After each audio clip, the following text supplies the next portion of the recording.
Ito pa, yung ibang mga sinabi ni VP Sara sa patungkol sa utang ng Pilipinas. Dahil sabi ni Franz Castro, ang ganda-ganda daw ng Pilipinas. Na maganda daw ang ekonomiya ng Pilipinas. Pero dinibunk yun ng World Bank. At ang sinabi ng World Bank, bagsak ang Pilipinas.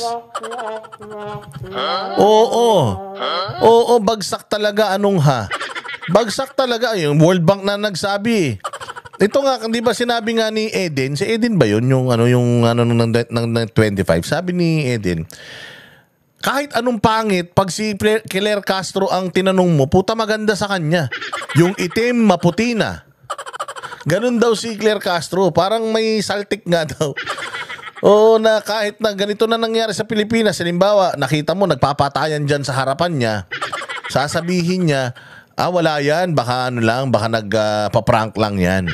Ganun daw siya ka-positive na tao. Kaya nga dapat ito si Claire Castro gawing motivational speaker.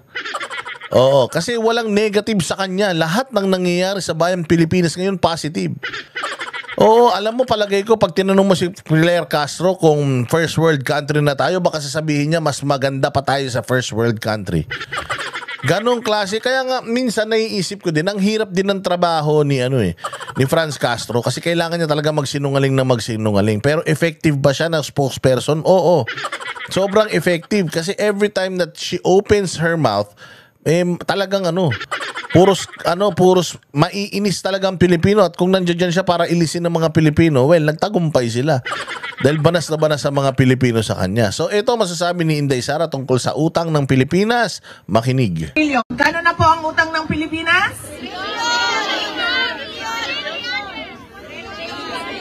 16 trillion. Yes, 16 trillion. Imagine, 16 trillion ang utang ng Pilipinas. Ang budget natin nung 2024, 3 trillion lang. Nung 2025, naging 6 trillion. 6 trillion. Tumaas ang budget ng Congress at ng Senado, 1 billion. Tumaas din ang Office of the President ng bilyon-bilyon. Pero ang Office of the Vice President na natili at negative 1 billion. Hindi, at 750 million. 750 million. Tapos sasabihin nyo, ang magnanakaw yung pinakamaliit ang budget. Di ba? Dapat tinitingnan nyo yung may pinakamalaking budget. Ang Congress, dumoble. Ang hinihingi nila doon sa original na GAA, halimbawa 10 piso lang, ang ibinigay, pinirma ni Presidente na budget nila, tangina, dumoble. Naging 50 pesos. Bakit nangyari yun? Paano nangyari yun? Hinihingi nyo 10 piso tapos 50 pesos yung final? Yung Senado kahit paano 1 billion pero tumaas pa din. Yung Office of the President talaga. Bonggang doble din yung itinaas ng budget na hinihingi nila from the original na hinihingi nila doon sa napirmahan, doble, triple na. Tapos sasabihin nyo, ang magnanakaw yung 1 billion ang 2 billion ang hinihingi, ni-reduce nyo to 750 million tapos siya magnanakaw. Tingnan natin yung mga budget nung bakit dumoble yung sa Congress, sa Office of the President at saka sa Senado. Yun ang titingnan natin, hindi yung kay VP Sara, di ba? Ang laki ng inutang, pero utang ng Pilipinas. Pero at yan ay mamanahin ng mga future generation of Filipino. Yan ka ng future, ma'am. Dari lang sa takaron. Pero, bakit hindi natin nakikita? Mag-utang, ganito, example ha. Mag-utang ako. Kasi gagawa ako ng railway system from Tawi-Tawi to Apari. Diba? Mag-utang ako ng ganyan. Understandable. Kasi hindi mo naman yan kukunin sa sariling budget. Diba? It has to be a foreign-funded project. Pero bakit 16 trillion ang utang natin? And wala din tayong nakikita.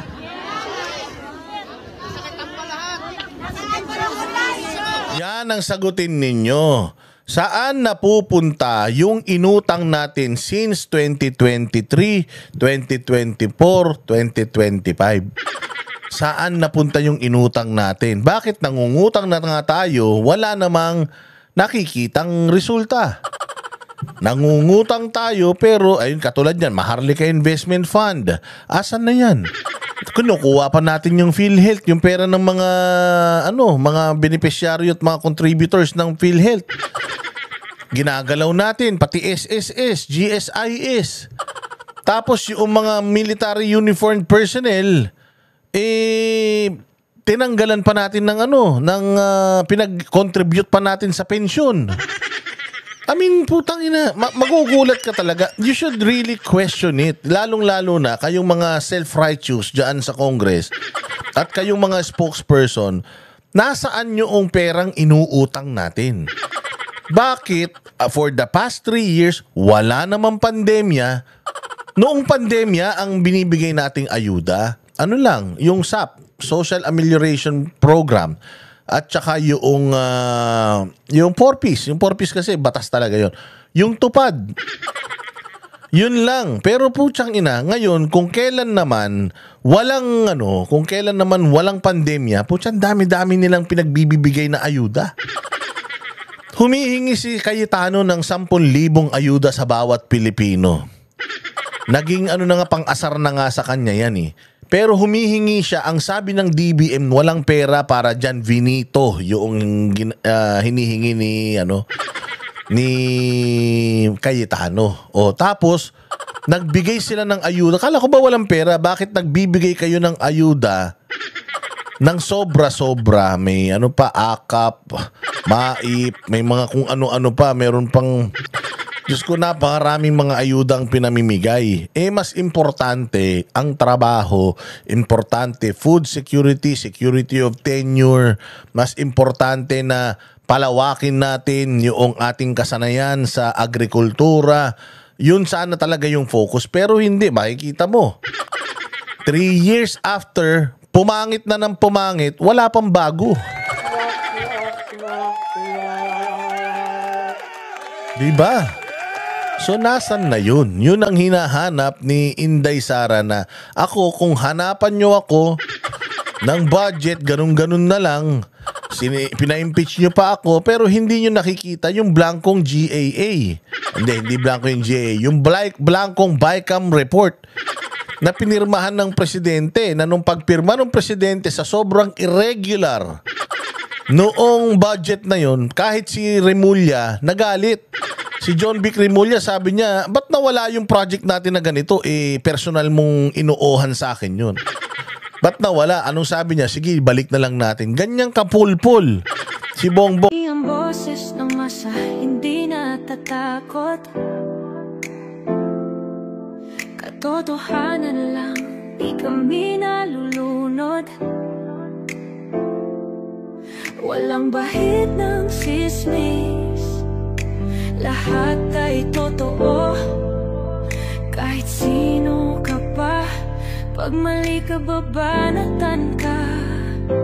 Walang pinipili kulay, wala kaming kinikilingan.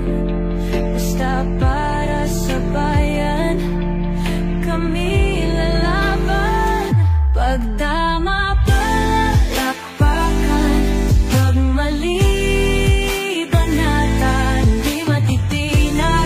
matatakot para sa bayan, tuloy ang sigaw. Sa harap ng kamera, walang halong takot. Mga baluktot, lahat kayo'y tutumba. Ang hustisya at